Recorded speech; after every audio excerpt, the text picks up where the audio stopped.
저희 어머니는 수년 전 혈액암을 앓은 경험이 있습니다.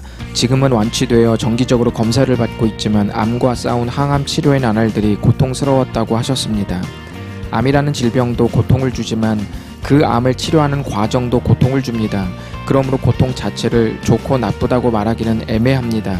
다만 그 고통이 무엇을 위한 고통이냐가 중요할 것입니다. 우리는 흔히 예수님을 믿으면 고통을 건너뛸 것이라고 생각합니다. 바로 그것이 우리가 빈번히 실수하는 복음의 오해입니다. 복음은 아픈 과정을 동반합니다. 하지만 생명으로 가는 고통일 뿐입니다. 바울은 지금 거짓 복음과 싸우고 있습니다. 거짓 복음은 우리가 의롭게 되기 위해 예수님의 죽으심 외에 스스로 하나님의 법을 지키는 행위가 있어야 한다고 요구했습니다. 급기야 거짓 선생들은 바른 복음을 오해하면서 말하기를 예수님의 십자가만으로 의롭게 된다면 하나님의 법이 필요 없게 되기 때문에 사람들을 더 도덕적으로 느슨하게 만들어 방종을 조장할 수 있다고 우려했습니다. 이것이 바로 복음의 큰 오해입니다. 바울은 17절에서 이르기를 만일 우리가 그리스도 안에서 의롭게 되려 하다가 죄인으로 드러나면 그리스도께서 죄를 짓게 하는 자냐? 결코 그럴 수 없느니라 라고 말합니다. 예수님 안에서 의롭게 되려 하다가 죄인으로 드러났다는 말은 하나님의 법을 지켜서 의로워지려고 했던 시도가 예수님 안에서 불가능하다는 것을 발견하는 순간 자신이 처절한 죄인임을 비로소 깨닫게 되었다는 의미입니다. 이것은 분명 불편한 진실이며 받아들이기 힘든 아픔의 순간임이 분명합니다.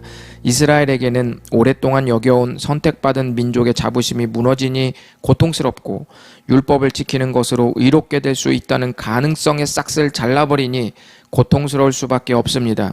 우리 모두는 복음을 만날 때 이런 아픔을 느낍니다. 나는 할 수 없다고 느낄 때 오는 절망감은 아플 수밖에 없는 것입니다. 그런데 바로 그 아픔이 회복의 시작입니다. 거짓 복음에 쓸린 상처를 바른 복음으로 드레싱하는 순간이고 말씀의 칼로 내 자아를 절개하는 순간입니다. 예수님을 믿게 되는 과정에서 내가 처절한 죄인임을 깨달을 때 우리는 한없는 나락으로 떨어지는 절망을 경험하게 됩니다. 예수님이 그 절망감을 우리에게 안겨주었다고 해서 예수님이 죄를 짓게 하는 분은 아닌 것입니다. 만약 그렇게 오해를 하고 다시 내 열심과 최선으로 나의 의를 쌓기로 마음을 먹는다면 우리는 스스로 다시 의로울 수 없는 죄인으로 만드는 꼴이 돼버리고 맙니다. 그래서 바울은 19절에 내가 율법으로 말미암아 율법에 대하여 죽었나니 이는 하나님에 대하여 살려 함이라 라고 선언합니다. 이 말은 율법으로 의로워지려는 삶에 대해서 죽는 것이 결국 하나님이 보시기에 살아있는 삶이 된다는 것입니다. 수많은 사람들이 예수님께 호기심을 가지다가 고통스러운 지점에서 포기하거나 예수님을 오해하곤 합니다. 하지만 아프니까 진짜 복음이라는 생각 안 해보셨습니까? 대개는 변화를 유도할 때 달콤한 제안을 합니다. 솔깃한 기대와 환상을 심어주고 우리를 설득합니다. 잘 될 거야. 넌 완벽해. 넌 할 수 있어. 이제 네 미래는 탄탄대로야. 그런데 예수님은 이런 달달한 제안이 아니라 죽음을 먼저 말씀하셨습니다. 변화를 위해 민낯을 보고 처절한 나를 확인할 것이라고 했습니다. 예수님은 죄를 우회하거나 피하지 않게 하셨고 정면 돌파하게 하셨습니다. 우리 모두를 깊은 어둠에 직면하게 하신 주님은 거룩한 불가능성을 깨닫게 하신 뒤에 손수 생명이 되셨고 또 생명의 길이 되셨습니다. 그것이 우리의 첫 경험입니다.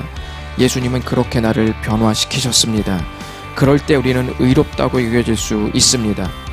정말 멋진 변화 아닙니까?